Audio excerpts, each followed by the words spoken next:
Hochul's budget amendments just delivered over $100 million in municipal aid to New York municipalities. Westchester is getting the largest single infusion in recent memory. But here's the real question.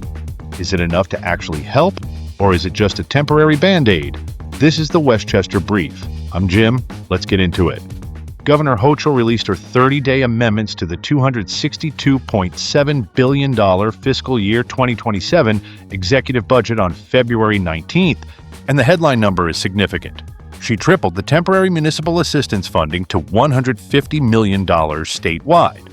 So here's how it breaks down in Westchester. Yonkers is getting the maximum allocation of $15 million. That's the largest single municipal aid increase in Yonkers in recent memory. Mount Vernon is getting $2.49 million. New Rochelle gets $2.15 million. White Plains gets $1.9 million. Peekskill gets $773,000. Port Chester $84,000. Greenburgh $86,000. And towns and villages across the county receive proportional shares based on existing AEM formulas. Combined across Westchester, we're talking about $22.7 million in new state aid. That's significant. On a per-household basis, Yonkers residents are seeing roughly $184 per household. Mount Vernon, about $89 per household. New Rochelle, $69. White Plains, $74. The context here matters. Westchester is facing a $197.7 million budget gap. The county proposed a 5.27% property tax levy increase. The Board of Legislators managed to reduce that to 3.7%. This money from Albany arrives mid-budget season and directly offsets property tax pressure across every Westchester municipality.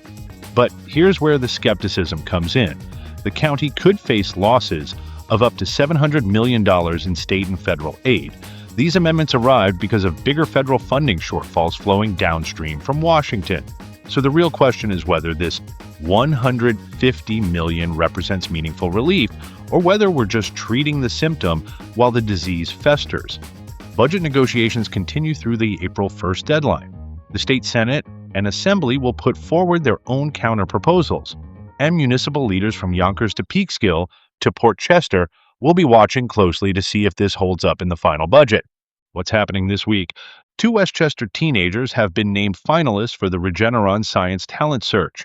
Kushi Karthikeyan from Ardsley High School and Joshvi Desai from Yorktown High School are among the top 40 finalists nationally. 21 Westchester students total earned 2026 scholar status.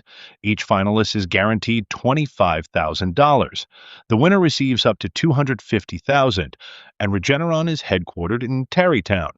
The county website is transitioning to a new address on March 2nd. The new domain is westchestercountyny.gov. Starting February 1st, digital borrowing limits are tightening across the Westchester library system. Hoopla borrowing has been cut from 10 titles per month to 3.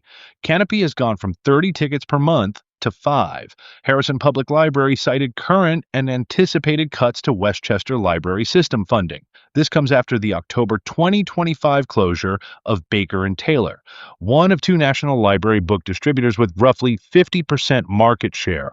That closure is causing delays in new book acquisitions across all 38 WLS libraries serving 940,000 plus residents.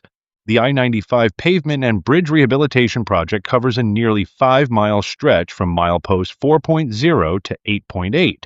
It includes rehabilitation of 12 bridges and 30 lane miles. The contractor is Defoe Corporation of Mount Vernon. Completion is expected by the end of 2026.